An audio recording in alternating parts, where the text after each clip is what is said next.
Hello everybody and welcome. I'm Samantha Simpson. I am your Bowspring yogi extraordinaire, and today on the live session I'm going to share with you a very basic Bowspring pose called crouching cat. We're going to break it down, and if you like this video and want more Bowspring flows, please let me know and I will direct you to where you can find those. But to be able to participate in a Bowspring flow, you got to have the right vocabulary and you got to understand what exactly we're doing.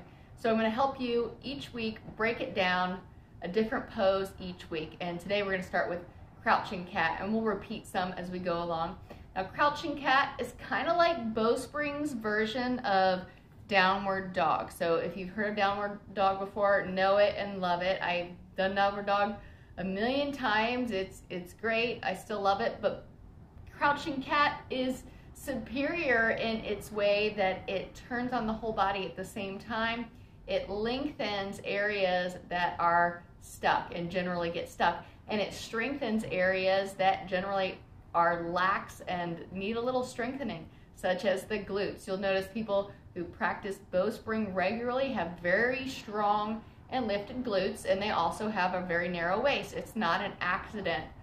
This thing happens. It's a great phenomenon. It's an added phenomenon of practicing Bowspring, and you're going to find out why today as we get into crouching cat. Now, I'm going to teach you several ways to get into it, and feel free to ask questions. I love to chat about this. And here we go, crouching cat. So I'm going to come to my mat, and in Bowspring, our way in of doing things is very particular as well. So the way I get into the pose is just as important as the pose itself. So I'll break that down as well.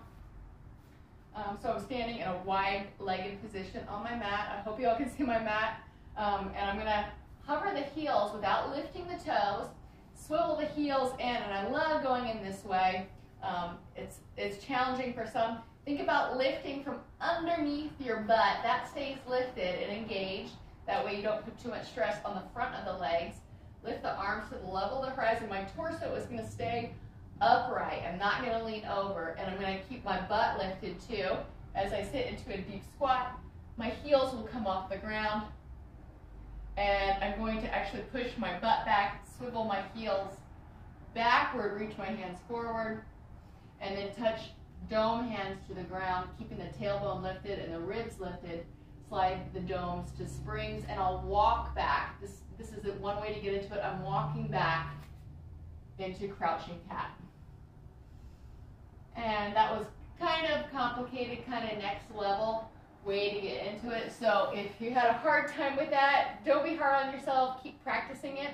We're going to get into it a different way, an easier way. We're getting into crouching cat from all fours pose. So first, I'll get into all fours, and I'm going to do, I'm going to get into it specifically. So I've got my hollows under my ankles.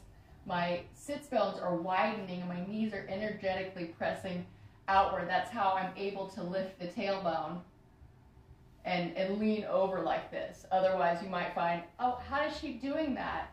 You might have your tailbone tucked and curled over, and you were wondering how I can do that. Well, I'm doing it from the connection of the feet and the knees to the floor, but that's a story for a different day. So give it a try. If you can't figure it out now, it's okay. Send me a message, we can work on it. Domes go to springs, and I'm going to make sure that I am at an optimal position. So right now I'm a little bit short, so I'm going to walk my hands out a little bit. So I've got my hands a little bit in front of my shoulders, and I've got my knees a little bit behind my hips, and I've got my feet in that hero position now. And I've got my sits bones lifted, and I press my knees wide to press them open. All right, so my hips are actually widening here, and I'm squeezing the base of my palms so that I've got like a suction cup under my palm. That helps me prevent dumping into the wrist. And this is important when you go into crouching cat because it's going to keep your wrist safe and feeling nice and yummy. My elbows are pointing outward. That doesn't mean they're bent, and it certainly doesn't mean they're locked or spun forward like this. So we don't want our elbows to be spinning. We want the eye of the elbow to be turned inward, And we want there to be like a little shadow in the eye of the elbow. That's called our hollow. So again, it's not a bent elbow. It's definitely straight, but it's got a little shadow or dimple on the inside of the elbow. And you've got like a hollow, a deep hollow in your armpit. So as deep as like maybe a mouse could go in your armpit. So I'm energetically pulling back from the floor to get a deep hollow in my armpits, and I want to keep that hollow.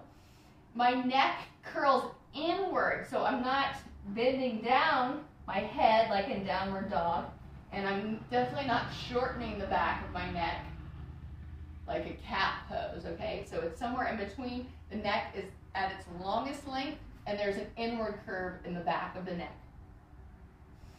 So you really got to set up your crouching cat. So I tell everybody, a good crouching cat starts with a great all fours. So I'm getting into my best all fours I can get into right now. So I've got a rib expansion even in the low ribs. So these low ribs are getting broad and wide.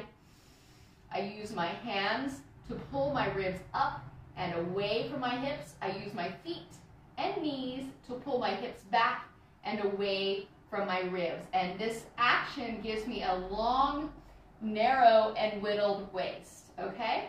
I'm gonna tuck my toes under here, and I am very mindful. I'm trying to get a lot of my foot on the floor when I tuck under. I'm not just getting the tip of the toe or being pretty wimpy about that. I'm getting a lot of my paw on the floor. So we call the front part of the foot the paw. So I'm getting, the more I can get on there, the better.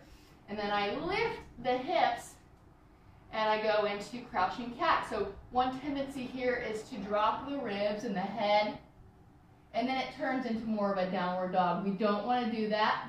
We want the ribs to lift up between the shoulder blades, the head lifts up, and the heels move closer to the ground. Now your heels might be high up here. If they are, bend your knees and lower the heels down. I'll do that again. So if your heels are high, bend your knees and push your heels closer to the floor. I know your body doesn't want to do that, but you got to practice it, because the more you can get your heels closer to the floor, the more you can grab onto the floor with your paws, push your feet externally, and this will pull your hips back and engage the back line of your legs.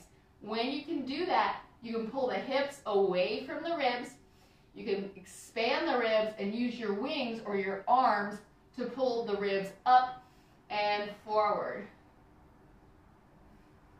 And when you got a good crouching cat, you can look forward, and it's like you can bounce forward. You could really crouch and pounce forward about something. It's a very active pose. You can walk in it. That's called walking cat. We'll save that for a different day.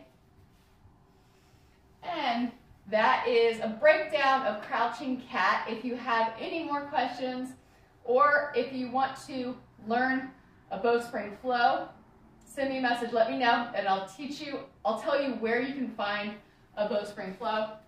And thank you for watching. If you have any questions about crouching cat, please let me know.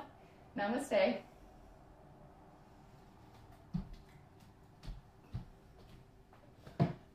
guys! Hey Jenny. Hey Amy.